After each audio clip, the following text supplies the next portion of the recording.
barred and all the windows fastened down. I spent the night in sleeplessness, rose at every sound, half in hopeless sorrow, half in fear the day would find the soldiers breaking through to drag us all away.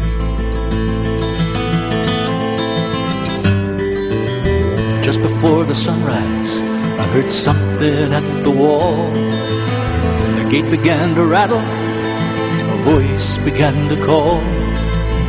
I hurried to the window and looked down into the street, expecting swords and torches and the sound of soldiers' feet. But there was no one there but Mary, so I went down to let her in. John stood there beside me as she told us where she'd been. She said they've moved him in the night, none of us knows where. The stone's been rolled away and now his body isn't there. We both ran toward the garden, then John ran on ahead. We found the stone in the empty tomb, just the way that Mary'd said.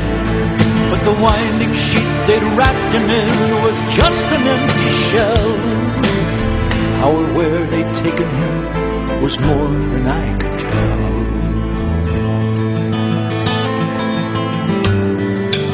Something strange had happened there, but just what I didn't know. John believed a miracle, but I just turned to go.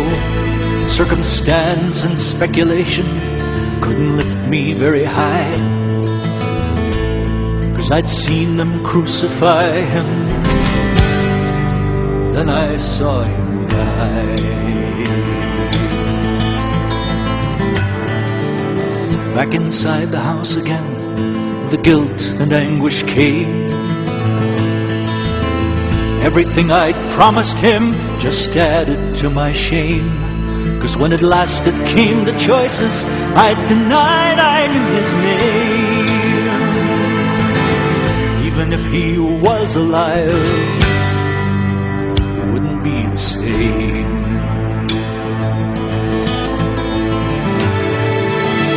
Suddenly the air was filled with strange and sweet perfume. Light that came from everywhere drove shadows from the room.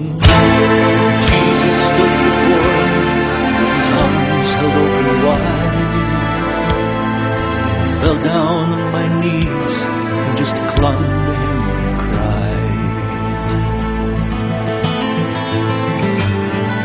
He raised me to my feet, and as I looked into his eyes, love was shining out from him like sunlight from the skies.